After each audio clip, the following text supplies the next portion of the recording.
Hello friends, welcome back to my channel. मैं हूं अमृता और आप सभी देख रहे हैं टारगेट एट 1। फ्रेंड्स, आज हम आप सभी के लिए साइंस के कुछ इंपॉर्टेंट क्वेश्चन की सीरीज लेकर आए हैं जो आप सभी के बीओ एग्जामिनेशन के पॉइंट ऑफ व्यू से बहुत ही ज़्यादा इंपॉर्टेंट है। आज हम जो भी क्वेश्चन डिस्कस करेंगे वो सब आपके UP PCS, super TET, NVS, KVS, TGT, PGT के पॉइंट ऑफ व्यू से भी बहुत ज़्यादा इंपॉर्टेंट है। अगर आप किसी और गवर्नमेंट एग्जामिनेशन की प्रिपरेशन कर रहे हैं तो ये क्वेश्चन आपके लिए वहाँ भी यूजफुल हो सकते हैं। गाइस, इस वीडियो में हम जितने भी क्वेश्चन डिस्कस करेंगे उनके पीछे छुपे हुए जितने भी कॉन्सेप्ट हैं उन सब के ऊपर हम डिस्कशन करेंगे, ताकि अगर उनसे रिलेटेड क्वेश्चंस आप सभी के एग्जाम्स में आते हैं तो आप उन्हें इजीली सॉल्व कर सके। तो चलिए बढ़ चलते हैं पहले प्रश्न की तरफ। पहला प्रश्न है आपका, चांदी के बर्तन कुछ समय बाद काले क्यों पड़ जाते हैं? आपको बताना है कि कई कई बार जो गहने यूज करती हैं महिलाएं, या फिर आपने देखा होगा चांदी के बर्तन होते हैं, चम्मच या ग्लासेस जो भी हम लेते हैं, कुछ समय बाद वो काले पड़ जाते हैं। तो उनके काले पड़ने की वजह क्या होती है एग्जैक्टली आपको बताना है। ऑप्शन नंबर 1 है आपका, चांदी पर सल्फाइड के लेप बन जाने से। ऑप्शन नंबर 2 है आपका, चांदी पर क्लोरीन का लेप बन जाने से। ऑप्शन नंबर 3 है आपका, चांदी पर ब्रोमीन का लेप बन जाने से। और ऑप्शन नंबर 4 है आपका, चांदी पर नाइट्रेट का लेप बन जाने से। तो जो करेक्ट आंसर है आपका वो है चांदी पर सल्फाइड का लेप बन जाने से। गाइस, एक चीज आपको ध्यान रखनी है कि ये जो SO2 होता है, जो पॉल्यूटेंट होता है हमारे एटमॉस्फेयर में, इसका जो सल्फर होता है वो रिएक्ट कर जाता है चांदी के साथ में, और यही एटमॉस्फेरिक सल्फर चांदी के साथ में जो हमारे बर्तन है या फिर जो हमारे गहने हैं सिल्वर के, उनके साथ रिएक्ट करके बनाता है Ag2S। ठीक है ना। Ag2S जब बनाता है तो यही वो कंपोनेंट होता है जो चांदी को काला कर देता है। ठीक है ना। तो आपको ये याद रखना है, आपके एग्जामिनेशन पॉइंट ऑफ व्यू से बहुत ही ज्यादा इंपॉर्टेंट है। अब बात करते हैं सेकंड ऑप्शन की। तो सेकंड ऑप्शन है आपका, चांदी पर क्लोरीन का लेप बन जाने पर। तो गाइस, चांदी पर जब क्लोरीन का लेप बन जाता है तो आपका बनता है AgCl। ठीक है ना। AgCl कहलाता है आपका सिल्वर क्लोराइड, और सिल्वर क्लोराइड का यूज होता है फोटोग्राफिक प्लेट बनाने में। ठीक है ना, ये चीज आपको याद करनी है। नेक्स्ट है आपका ऑप्शन नंबर 3। ऑप्शन नंबर 3 है आपका, चांदी पर ब्रोमीन का लेप बन जाने से। तो चांदी पर जब ब्रोमीन का लेप बन जाता है तो ये बनाता है आपका AgBr, यानी कि सिल्वर ब्रोमाइड। और सिल्वर ब्रोमाइड का यूज होता है फोटोक्रोमैटिक ग्लास बनाने में। अच्छा, अब कभी ऐसा होता है कि काफी तेज धूप होती है, चिलचिलाती हुई सी, तो आप क्या करते हैं, जनरली आप गॉगल्स यूज करते हैं या धूप वाला चश्मा यूज करते हैं। तो उस धूप वाले चश्मे में जो ग्लास यूज होता है उसी को हम फोटोक्रोमैटिक ग्लास के नाम से जानते हैं। यानी जो फोटोक्रोमैटिक ग्लास है आपके धूप वाले चश्मे बनाने में यूज होता है। लास्ट ऑप्शन है आपका, चांदी पर नाइट्रेट का लेप बन जाने से। तो गाइस, चांदी पर जब नाइट्रेट का लेप बन जाता है तो वो बनाता है आपका सिल्वर नाइट्रेट। ठीक है ना। तो सिल्वर नाइट्रेट जब ये बनाता है तो सिल्वर नाइट्रेट का फंक्शन क्या होता है, इसका फंक्शन होता है इंक की तरह काम करना। आपने देखा होगा जब आप इलेक्शंस में जाते हैं वोट देने के लिए, तो वोट देने से पहले आप सभी के फिंगर्स पे एक छोटा सा ड्रॉप लगाया जाता है इंक का, ये कंफर्म या इंश्योर करने के लिए कि आपने वोट कर दिया है। तो जो इंक वहाँ पे यूज होती है, जो आपकी स्किन में इमर्स हो जाती है, जिसे आप कई बार हैंड वॉश करने के बाद भी आपके हाथों से नहीं निकलती, तो वो जो ब्लैक कलर की इंक होती है उसे सिल्वर नाइट्रेट के नाम से जाना जाता है। तो गाइस, ये थे इंपॉर्टेंट कॉन्सेप्ट आपके इस क्वेश्चन से रिलेटेड। आई होप आपको ये कॉन्सेप्ट क्लियर हुए होंगे। चलिए बढ़ चलते हैं नेक्स्ट क्वेश्चन की तरफ। अगला प्रश्न है आपका, पौधों में जाइलम का क्या कार्य होता है?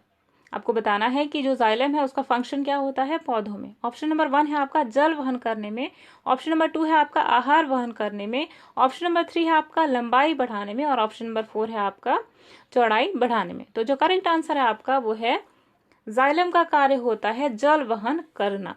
आपको दो चीजें बहुत अच्छी तरीके से याद रखनी है कि प्लांट्स में, क्योंकि गाइस प्लांट्स का, छोटे प्लांट्स में जो वहन है, जल वहन करना या आहार वहन करना, वो तो ठीक है, पर जो बहुत बड़े बड़े से ट्रीज होते हैं, जैसे आपका रेडवुड हुआ, ठीक है ना, सिकोया हुआ, तो ये बड़े बड़े जो ट्रीज है एग्जैक्टली, और प्लांट्स नहीं है। तो इन ट्रीज में जो कंडक्शन का काम होता है, जो वाटर कंडक्शन होता है, वो जाइलम और फ्लोएम की हेल्प से ही होता है। ठीक है ना।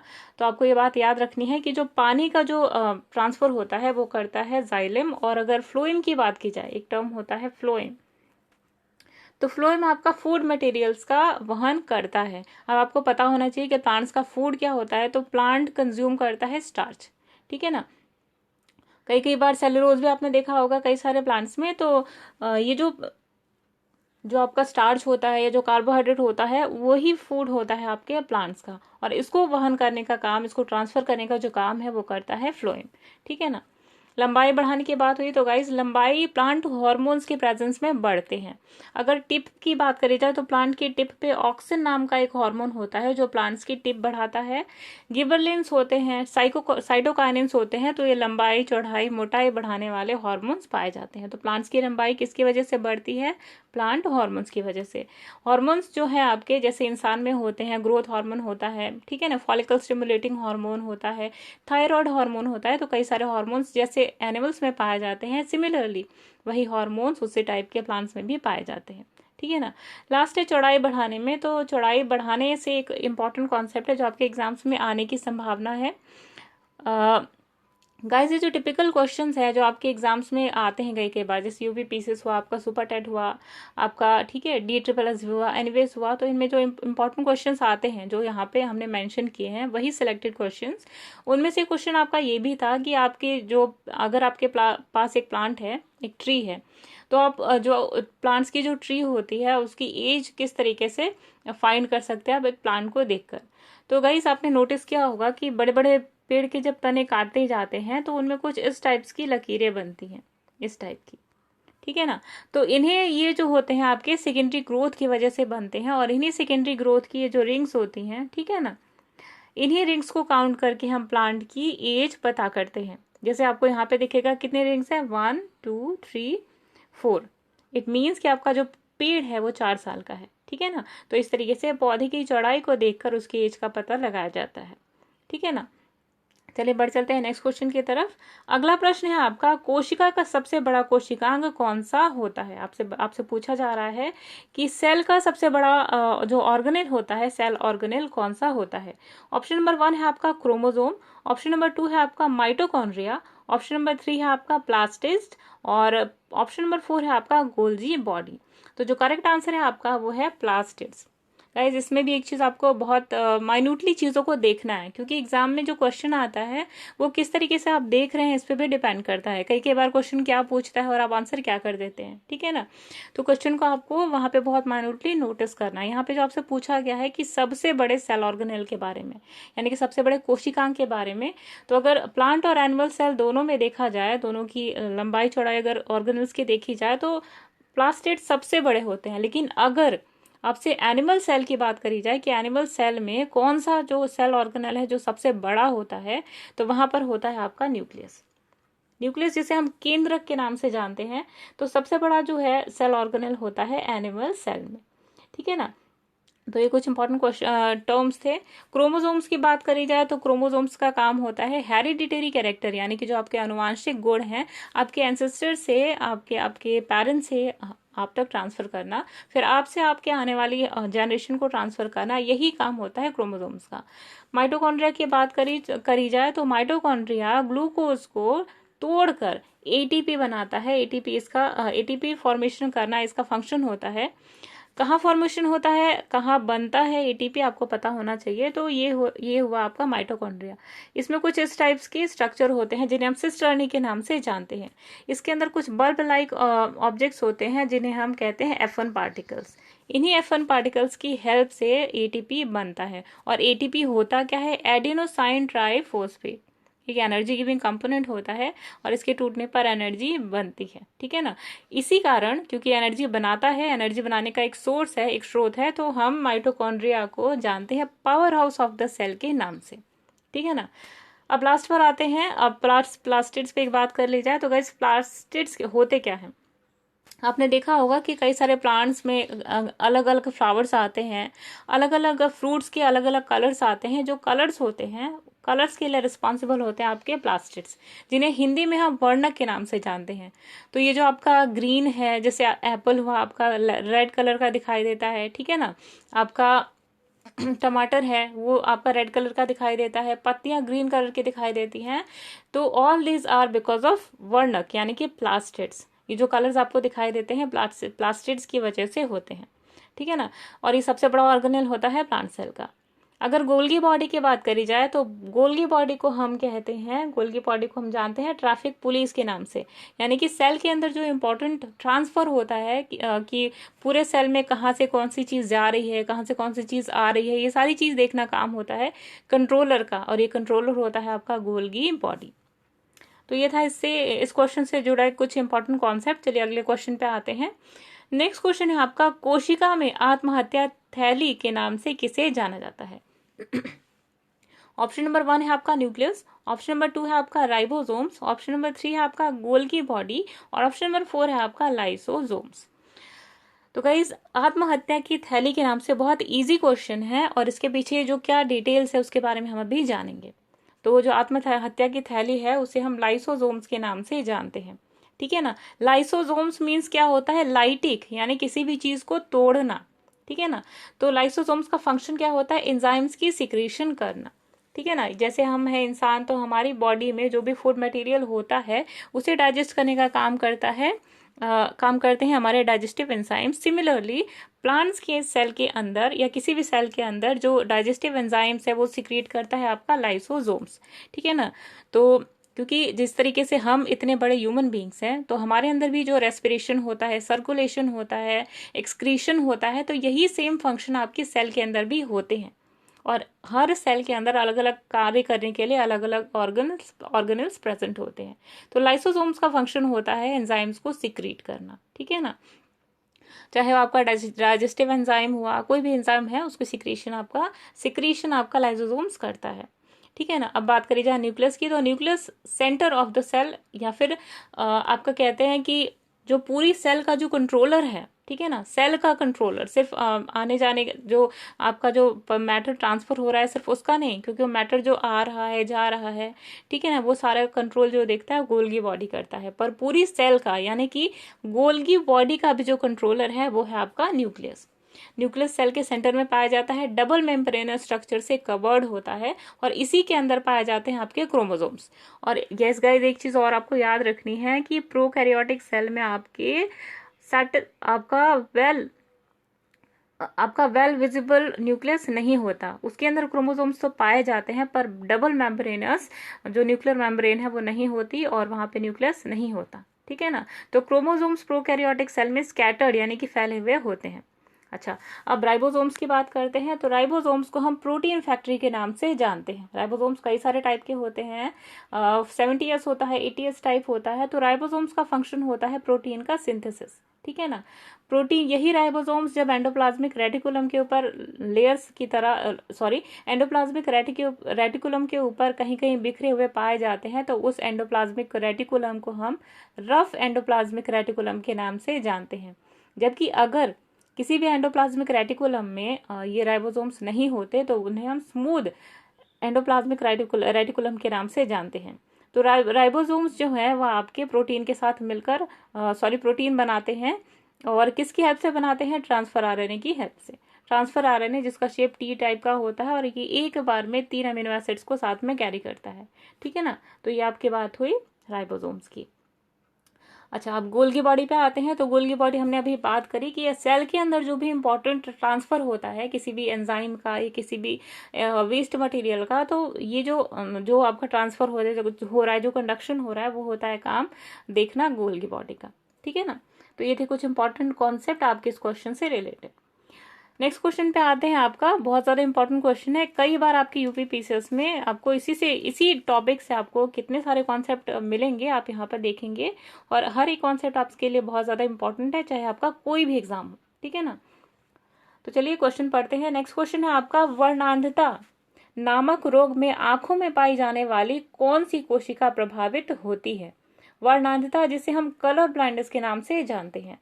तो ऑप्शन नंबर 1 है आपका कॉर्निया, ऑप्शन नंबर 2 है आपका सिलाका, ऑप्शन नंबर 3 है आपका शंकु, ऑप्शन नंबर 4 है इनमें से कोई नहीं।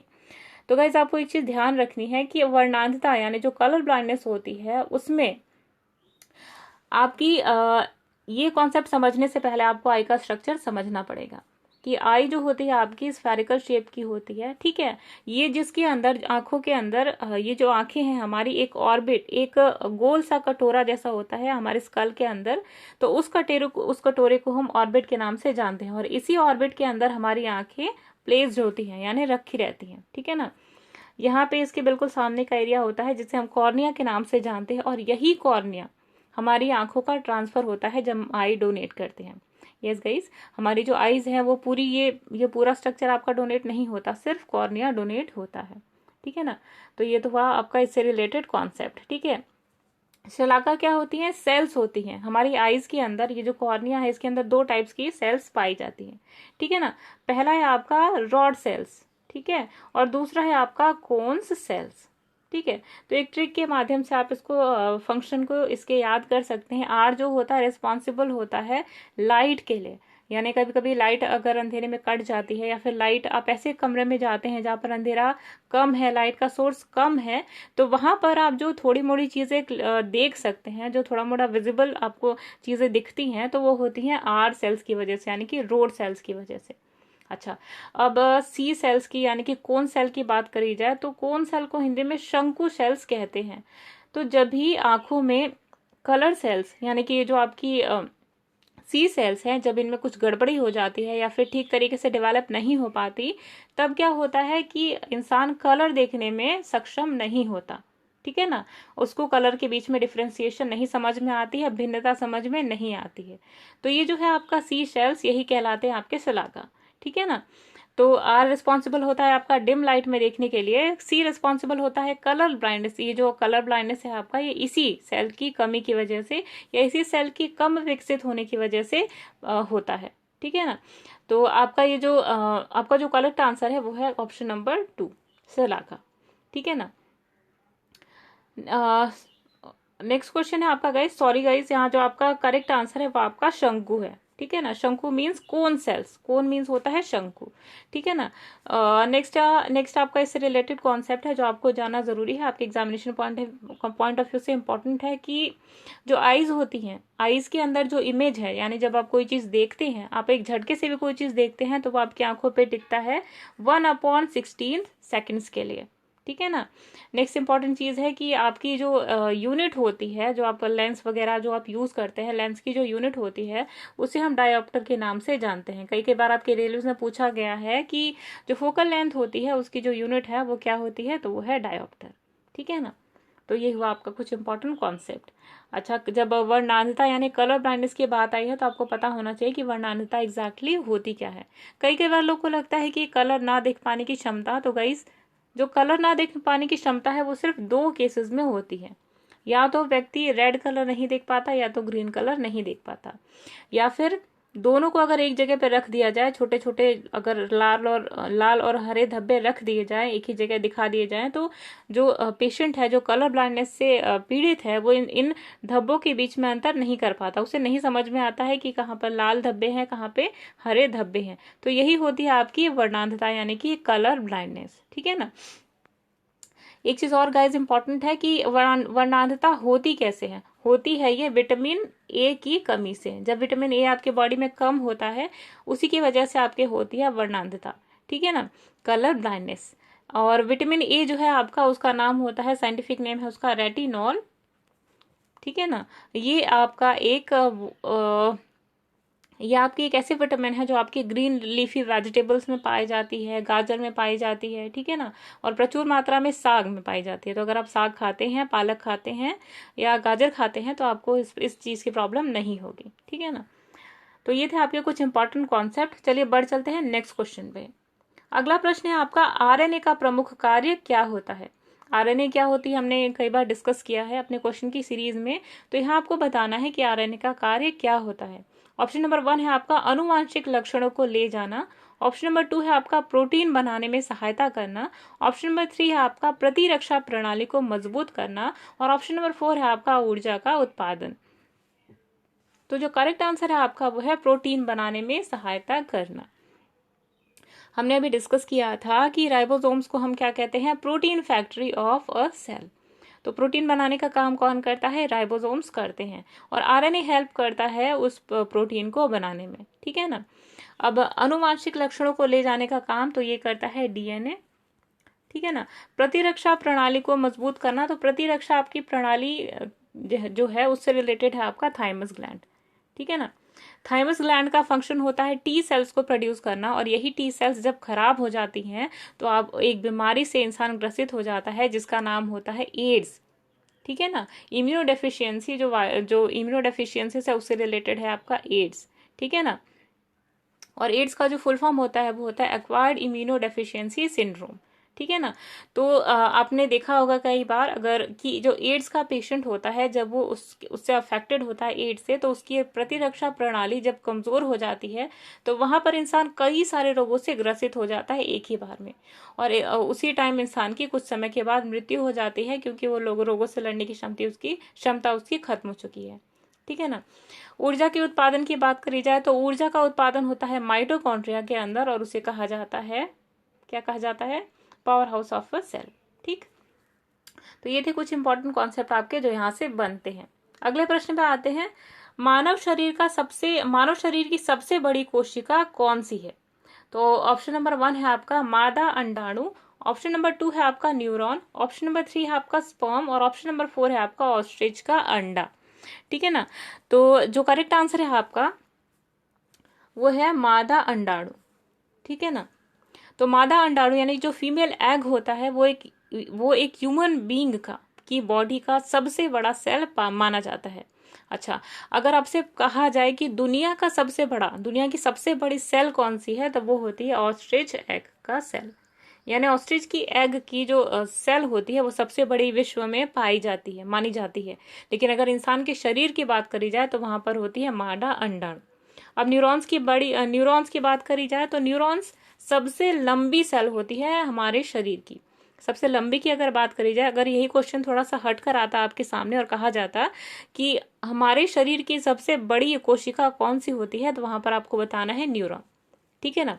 अब बात करते हैं स्पर्म की, तो स्पर्म जो होता है वो स्पर्म सबसे छोटा सेल माना जाता है ह्यूमन बॉडी का। तो आपको इस तरीके से भी इसे याद कर सकते हैं कि सबसे बड़ा जो सेल होता है ह्यूमन बॉडी में वो होता है मादा अंडाणु यानी कि फीमेल एग, और सबसे छोटा जो होता है वो होता है स्पर्म, ठीक है ना। तो दोनों ऑपोजिट है और आपको यहाँ से उसे याद करना है। लास्ट है आपको ऑस्ट्रिच का अंडा, तो हम अभी बात कर चुके हैं कि दुनिया के अगर सबसे बड़ी सेल की बात की जाए तो वो होता है आपका ऑस्ट्रिच का अंडा। तो ये थे कुछ इंपॉर्टेंट कॉन्सेप्ट आपके, ठीक है ना। नेक्स्ट क्वेश्चन पे आते हैं। अगला प्रश्न है आपका, अनुवांशिकता की इकाई क्या कहलाती है? अनुवांशिकता मीन्स होता है जो हमारे पेरेंट्स के कैरेक्टर्स हैं वो हम तक आते हैं। जैसे कि बालों का कोई देखा होगा आपने कि 30 साल के बाद लोगों के बाल झड़ना स्टार्ट हो जाते हैं क्योंकि उनके पेरेंट्स के बाल ऐसे थे, ठीक है ना। किसी को आपने देखा होगा कि पेरेंट्स बहुत ज्यादा लंबे होते हैं तो बच्चा भी लंबा ही होता है। पेरेंट्स गोरे होते हैं तो जनरली बच्चा भी गोरा होता है। तो ये होते हैं आपके हेरिडिटरी कैरेक्टर्स जो आपके पेरेंट्स से आप तक ट्रांसफर होते हैं और आपके पेरेंट्स को उनके पेरेंट्स से ट्रांसफर हुए थे और आपसे आपके द्वारा आपके आने वाली जनरेशन को ट्रांसफर होंगे, ठीक है ना। तो आपको बताना है कि आनुवंशिकता की इकाई क्या कहलाती है। ऑप्शन नंबर 1 है आपका यहाँ पे क्रोमोसोम, ऑप्शन नंबर 2 है आपका जीन, ऑप्शन नंबर 3 है आपका डीएनए और ऑप्शन नंबर 4 है आपका न्यूरॉन। तो जो करेक्ट आंसर है आपका वो है जीन। यस गाइस, हेरिडिटी की जो इकाई होती है यानी यूनिट ऑफ हेरिडिटी आपकी जीन को कहा जाता है। क्रोमोसोम्स की बात करी जाए तो क्रोमोसोम्स वो ऑर्गन होते हैं, क्रोमोसोम सेल के अंदर वही होते हैं, क्रोमोसोम्स सेल के अंदर ट्रांसफर करते हैं हेरिडिटरी कैरेक्टर्स को एक प्राणी से दूसरे प्राणी तक, एक सेल से दूसरी सेल तक, ठीक है ना। तो अगर आपसे कहा जाए कि हमारे हेरिडिटरी कैरेक्टर्स को कौन ट्रांसफर करता है तो वो करता है क्रोमोसोम, ठीक है ना। जीन क्या है? हेरिडिटरी कैरेक्टर्स की जो हमारे हेरिडिटी है उसकी इकाई है, यूनिट ऑफ हेरिडिटी। डीएनए होता है आपका, डीएनए अपने अंदर हेरिडिटरी कैरेक्टर्स लिए हुए होता है, यानी जो आपके जो अभी हमने बाल वाली एग्जाम्पल दिया था, ठीक है ना, हाइट वाला एग्जाम्पल दिया था, तो वो सारे कैरेक्टर्स कहाँ होते हैं? डीएनए के अंदर, ठीक है ना। न्यूरॉन की बात करी जाए तो न्यूरॉन हमारे मैसेज जो हमारी बॉडी कन्वे करती है, हमारा माइंड कन्वे करता है, जो हमारी दिमाग से हमारे अलग अलग ऑर्गन्स तक जो मैसेज पहुंचाने का काम करता है वो करता है न्यूरॉन। न्यूरॉन का स्ट्रक्चर कुछ इस टाइप का होता है। ये यहाँ पर लंबी लंबी सेल्स पाए जाते हैं जिन्हें हम स्वान सेल्स के नाम से जानते हैं। यहाँ पर एक खुला सा जड़ टाइप का स्ट्रक्चर होता है जिसे हम एक्सॉन के नाम से जानते हैं, ठीक है ना। यहाँ पे छोटे छोटे दाने होते हैं जिन्हें हम नीजल्स बॉडी के नाम से जानते हैं। ये यहाँ पे होते हैं कुछ जड़नुमा स्ट्रक्चर जिन्हें हम डेंड्राइट्स के नाम से जानते हैं, ठीक है ना।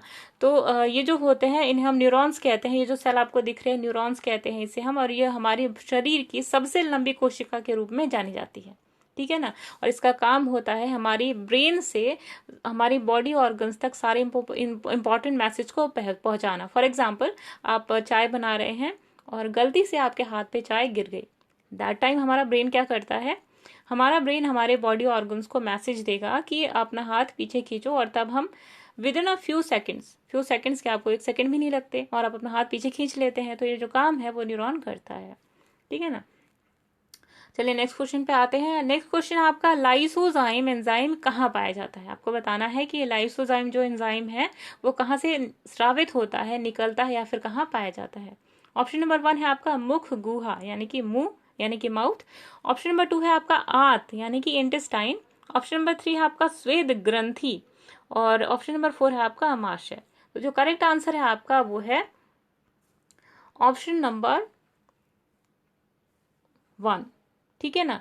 लाइसोजाइम आपका सैलिवरी ग्लैंड से सिक्रीट होता है, और यहाँ पे 2 टाइप के एंजाइम्स यहाँ से सिक्रीट होते हैं। पहला होता है आपका टाइलिन, ठीक है ना, और दूसरा होता है आपका लाइसोजाइम, और इसको हम टाइलिन को हम सैलिवरी अल्फा अमाइलेज के नाम से भी जानते हैं। इसका फंक्शन होता है हमारे मुंह से कार्बोहाइड्रेट के डाइजेशन को करना, ठीक है ना। तो आप ये कह सकते हैं कि कार्बोहाइड्रेट का ही सबसे पहले डाइजेशन स्टार्ट होता है हमारे मुंह से ही, ठीक है ना। तो सैलिवरी अमाइलेज का जो काम होता है कार्बोहाइड्रेट की डाइजेशन का होता है, और ये जो लाइसोजाइम होता है इसका फंक्शन होता है कि इसका फंक्शन एंटी माइक्रोबियल होता है। फॉर एग्जाम्पल, हम कोई खाना खा रहे हैं और उस खाने में कोई बैक्टीरिया या कोई माइक्रो ऑर्गेनिज्म हमारे मुंह में एंटर कर गया। दैट टाइम उस माइक्रो ऑर्गेनिज्म को मारने का काम, किल करने का काम करता है लाइसोजाइम, ठीक है ना। और ये कहाँ पाया जाता है आपके सैलिवरी ग्लैंड में। सैलिवरी ग्लैंड तीन टाइप्स के होते हैं, सब मैक्सिलरी, सब मैंडिबल और पैरोटिड, ठीक है ना। पैरोटिड ग्लैंड ही होता है जिसमें इन्फेक्शन की वजह से सूजन आ जाती है, और इसी की वजह से मम्स यानी कि गल्स हुआ रोग होता है, ठीक है ना। आंत की बात करी जाए तो हमारी बॉडी में अगर आंत को खोल दिया जाए तो हमारी बॉडी से भी लंबी हो जाएगी हमारी आंत, ऐसी होती है। और मैक्सिमम जो आपका डाइजेशन है वो आपके आंत में ही होती है। छोटी आंत, बड़ी आंत का काम होता है सिर्फ दवा जो आप खाते हैं उनकी डाइजेशन को करना, ठीक है, और पानी का एब्जॉर्प्शन करना और फीकल मैटर को स्टोर करना।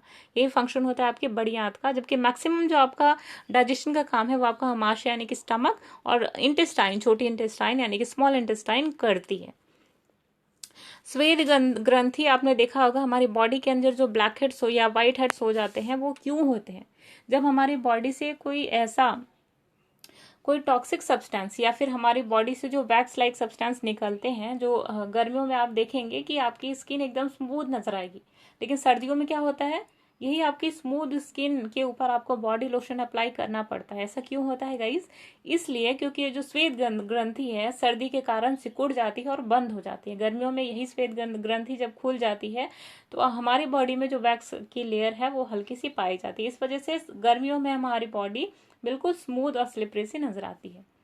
अमाशय मीन्स होता है पेट यानी कि स्टमक के 3 पार्ट्स होते हैं, पाइलोरिक, फंडिक और कार्डियक, ठीक है ना।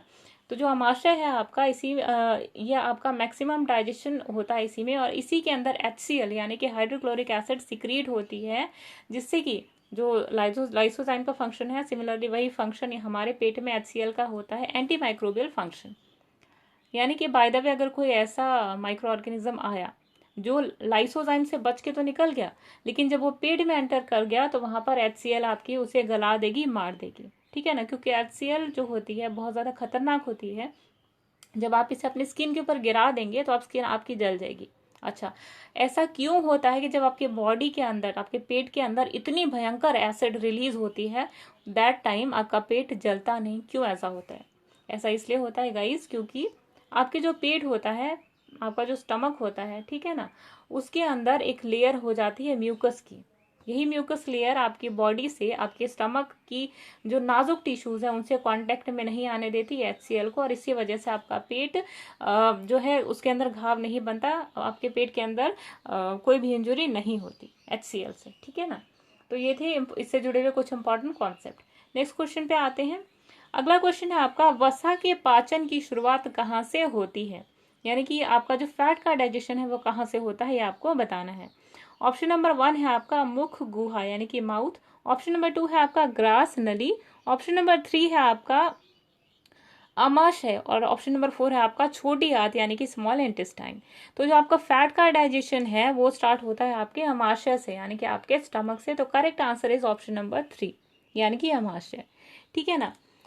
अब आपको यहाँ से जो इम्पोर्टेंट चीज़ है वो जानना वो ये है कि सबसे पहले अगर डाइजेशन किसी की शुरू होती है तो वो होती है कार्बोहाइड्रेट की, वो भी मुंह से, ठीक है ना। यहाँ पे एंजाइम्स होते हैं, अभी हमने बताया, बात करी थी उसी के बारे में, सैलिवरी अल्फा अमाइलेज टाइलिन, ठीक है ना।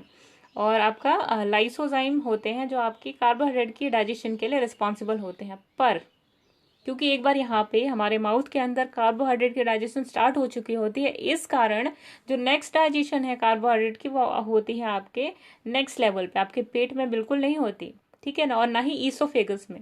आपकी जो ईसोफेगस है जिसे हम ग्रास नली बोलते हैं, तो ग्रास नली में, इस ईसोफेगस में कोई भी एंजाइम सिक्रीट नहीं होता।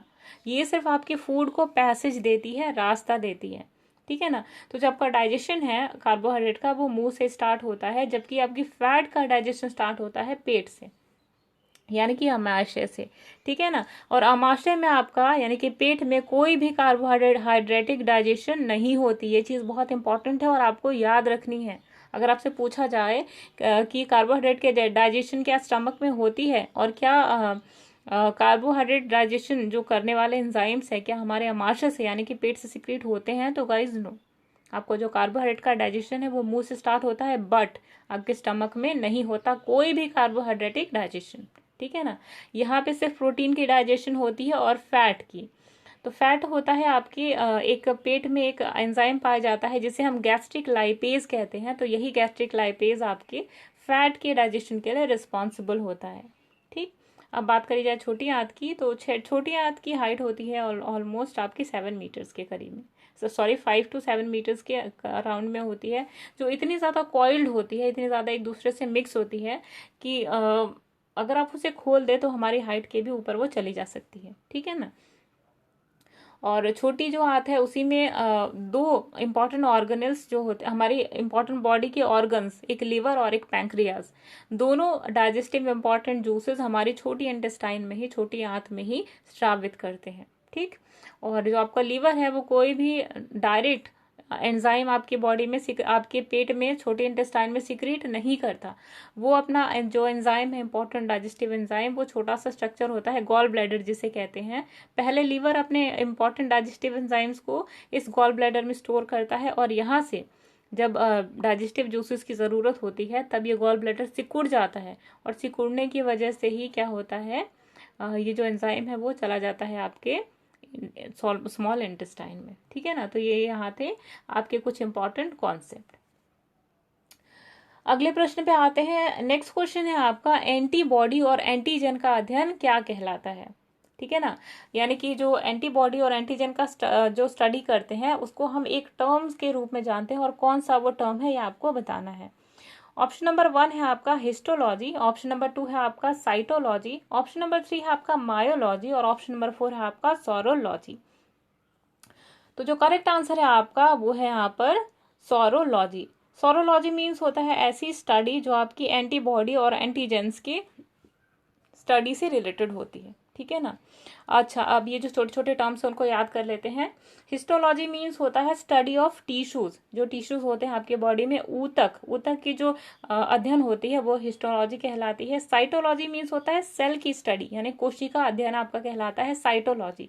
मायोलॉजी मीन्स होता है मसल्स, तो जो मसल की स्टडी होती है, मसल्स का अध्ययन होता है वो कहलाता है आपका मायोलॉजी। और सोरोलॉजी मीन्स होता है एंटीजन और एंटीबॉडीज की स्टडी, एक चीज़ आपको और ध्यान में रखनी है जो आपके एग्जाम्स में पूछा जा सकता है कि ये जो अलग अलग ब्लड ग्रुप्स होते हैं आपका ए होता है, ठीक है, बी होता है, ए बी होता है, ओ होता है, तो ये जो अलग अलग आपके जो ब्लड ग्रुप्स होते हैं ये इन्हीं एंटीजेंस के कारण होते हैं, ठीक है ना। एक चीज़ और आप पूछी जा सकती है कि जो ब्लड है, ब्लड, ठीक, ब्लड सेल्स की खोज किसने की थी, तो एक साइंटिस्ट थे जिनका नाम था लैंडस्टेनर, ठीक, क्या नाम था उनका, लैंडस्टेनर। इन्होंने ये खोज की थी ब्लड के सेल्स की, ठीक है ना। तो ये कुछ इंपॉर्टेंट टर्म्स थे जो आपको जाना जरूरी था। नेक्स्ट क्वेश्चन पे आते हैं। नेक्स्ट क्वेश्चन है आपका क्रोमोसोम्स में क्या होता है, यानी जो आपका, सॉरी क्वेश्चन गलत है, क्वेश्चन होना चाहिए था क्रोमोसोम्स किसके द्वारा बना होता है, ठीक है ना। तो पहला ऑप्शन है आपका आरएनए और प्रोटीन, ऑप्शन नंबर 2 है आपका डीएनए और प्रोटीन, ऑप्शन नंबर 3 है आपका आरएनए और आरएनए, और ऑप्शन नंबर 4 है आपका आरएनए और एमिनो एसिड्स, ठीक है ना। तो जो आपका यहाँ से करेक्ट आंसर आता है वो होता है आपका डीएनए और प्रोटीन। आपके डीएनए में आपके क्रोमोसोम्स में पाया जाता है डीएनए और प्रोटीन। एक बात ध्यान में रखने वाली है कि यहाँ जो प्रोटीन मेंशन कर रहे हैं हम, ये प्रोटीन का नाम होता है हिस्टोन, ठीक है ना। कई बार आपसे पूछ लिया जाता है कि क्रोमोसोम्स या डीएनए में जो प्रोटीन पाया जाता है उसका नाम क्या है, तो उसका नाम है हिस्टोन प्रोटीन, ठीक है ना। तो ये था कुछ इंपॉर्टेंट कॉन्सेप्ट जो आपका यहाँ से जाना जरूरी था। आप क्रोमोसोम्स की बात करी जा रही है तो क्रोमोसोम्स के बारे में भी आपको कुछ इंपॉर्टेंट फैक्ट्स हैं जो आपको जानना जरूरी है, ठीक है ना। जैसे क्रोमोसोम्स होते हैं ह्यूमन बॉडी में 23 पेयर्स, ठीक है ना। 23 पेयर्स मीन्स क्रोमोसोम्स होते हैं ह्यूमन बॉडी में, ठीक है। और इनमें से जो एक पेयर होते हैं वो होता है सेक्स क्रोमोसोम, और बाकी जो होते हैं वो होते हैं ऑटोजोम्स, ठीक है ना। ऑटोजोम्स जिन्हें हम कहा जाता है, ये सोमैटिक्स कहा जाता है, ये सोमैटिक कैरेक्टर्स को लेके रिस्पॉन्सिबल होते हैं, जबकि जो सेक्स क्रोमोसोम्स हैं वो सेक्स कैरेक्टर्स को लेके रिस्पॉन्सिबल होते हैं। तो सेक्स क्रोमोसोम्स जो है वो 2 टाइप्स के होते हैं। मेल्स में जो होता है XY पाया जाता है, और फीमेल्स में XX क्रोमोसोम्स पाए जाते हैं जो फीमेलनेस के लिए रिस्पॉन्सिबल होते हैं, ठीक है ना। तो ये था कुछ इम्पॉर्टेंट टर्मिनोलॉजी, कुछ इम्पॉर्टेंट फैक्ट्स जो आपके इन प्रश्नों से रिलेटेड थे। तो गाइज ये एक छोटी सी कोशिश थी आप सभी को अवेयर करने की, ठीक है ना। इंपॉर्टेंट टर्म्स, इंपॉर्टेंट टर्मिनोलॉजी से, इंपॉर्टेंट फैक्ट से, इंपॉर्टेंट कॉन्सेप्ट से। आई होप आपको वीडियो पसंद आई होगी। वीडियो पसंद आती है तो प्लीज़ वीडियो को लाइक करें। आपको लगता है कि वीडियो थोड़ी इन्फॉर्मेशनल है और आप अपने फ्रेंड से भी शेयर करना चाहते हैं तो प्लीज़ वीडियो को शेयर करें।